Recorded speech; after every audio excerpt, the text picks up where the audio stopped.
मुंबईतून एक महत्त्वाची बातमी समोर येते। देशाच्या सुरक्षा यंत्रणांनी वेळेवर एक मोठा कट उधळण्यात यश आलेले आहे। दिल्ली पोलिसांच्या विशेष पथकानं आणि महाराष्ट्र दहशतवाद विरोधी पथकाच्या ATS या पथकानं मुंबईतून 2 दहशतवादी संघटनेशी संबंधित असलेल्या 2 संशयितांना अटक केली आहे।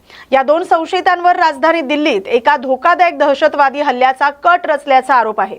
तर या कटाचा मुख्य सूत्रधार समजल्या जाणाऱ्या बड्या इसमाला इम्रानला ओडिशातून गजाआड करण्यात आले। गुप्त माहितीच्या आधारे दोन्ही यंत्रणांनी मुंबईत छापे टाकून 2 संशयितांना अटक केली। त्यानंतर त्यांना चौकशीसाठी दिल्लीत आणण्यात आले। तपासादरम्यान सुरक्षा यंत्रणांच्या हाती धक्कादायक माहिती लागली। अटक करण्यात आलेले आरोपी हे आयसिसच्या ऑनलाईन प्रचाराने प्रभावित झाले होते असं समोर आलंय। जप्त करण्यात आलेल्या साहित्यामध्ये एक खेळण्यातील रेल्वे गाडी, वायर, सर्किट्स आणि इलेक्ट्रॉनिक घटकांचा समावेश आहे।